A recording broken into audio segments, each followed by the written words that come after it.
I'm Chef Susan Odell. Welcome to the Foodell Kitchen.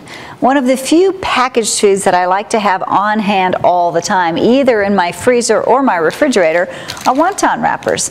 And it's not because I make a lot of wontons, it's because I use the wrappers for things like garnishes on soup or even in lieu of chips, because I bake them until they're nice and crispy, or I make them into cups and use them as an appetizer. They're really, really versatile, and they're a good thing for you to keep on hand all the time. Let's have a look at some of the uses. These wrappers are quite large. I like to buy the large variety because then I can cut them to any shape that I like, depending on what I want to use them for. Right now, let's bake some. I've got 2 wrappers here, and I'm just going to cut them diagonally to make nice big triangles. To bake them, they're going to get nice and crispy and delicious, but I want to spread them first with just a little bit of canola oil. You can use peanut oil or olive oil if you prefer. It adds a little more flavor with olive oil. And then once they're nicely coated, just place them directly on your baking tray. I also like to sprinkle them with a little bit of salt. This is just a good kosher salt, my real salt that I like. And depending on what you use them for, maybe some sesame seeds. This is great if you're serving these with some sort of an Asian dip or an Asian style salsa. Sesame seeds add a little bit of crunch and a nice flavor, but are completely optional.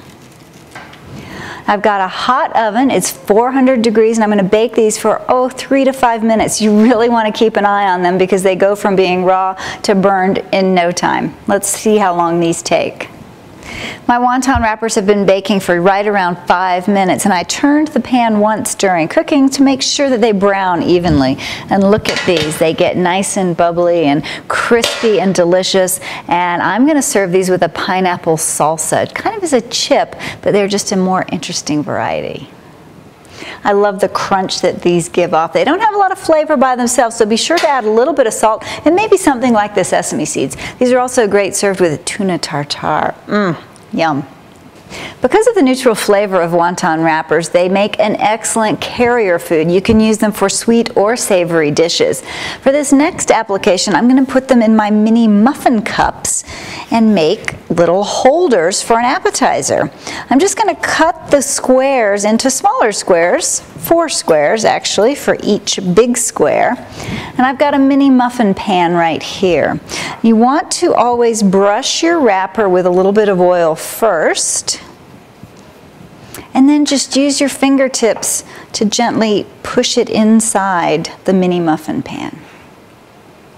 Once I fill up the entire muffin pan, I'm going to bake them just like I did with the flat variety of wonton wrappers, but they're going to come out in beautiful crispy cups. Whatever I put in them is going to be a hit because they're so delicious and so beautiful on the plate. My wonton cups have been in the oven for about 5.5 minutes. They've got nice brown, golden brown tips, and they're sizzling away. Now they're ready to be filled, once they cool, with any savory or sweet filling of my choice. Yum. The third way I like to make use of crispy wonton wrappers is to fry them. I cut them into thin strips and use them for garnishes on soup or salad, or even on a dessert like an ice cream. Adds a nice crunch. So I've just stacked up 3 wrappers here, and I'm going to line them up, and I'm just going to cut them into little strips. You could use one of those rolling pizza type cutters if you prefer, but a knife works really well too. To fry my wonton strips, I've got canola oil. You can use peanut oil too, and I've heated it to 375 degrees. It's always good to have an instant read thermometer on hand to know what your frying temperature is. I've also got a nice skimmer that's going to help me remove the wonton wrappers as soon as they're fried to my baking tray.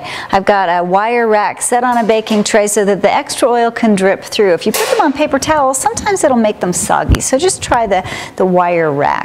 Don't crowd your pan. Add just enough so that they float around nicely in the oil without getting too crowded. Keep them turning just a little bit so that they'll brown evenly on all sides. Now, as soon as they turn this nice golden brown color, start taking them out. This skimmer is nice because it lets all the excess oil drain through, and then I can just put them directly on my pan.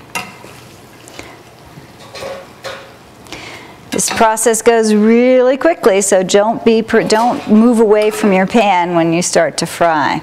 As soon as they come out of the fryer, I like to sprinkle them with a little salt, just to give them a little extra flavor. As you can see, wonton wrappers cook up really nicely. They add a nice crunch to just about any dish, whether you use them as a garnish or as an actual carrier food, and use them as little cups to put your appetizer or your dessert in. The best thing about these is that they freeze. Once you've cooked the wonton wrappers, either frying them or baking them, put them in a container, a nice airtight container, and freeze them for up to 3 months. So make a whole bunch of these wonton cups and have them on hand all the time for that impromptu cocktail party. You can also freeze the raw wrappers too. Just keep them on hand all the time and you'll be ready to go. Bon appetit.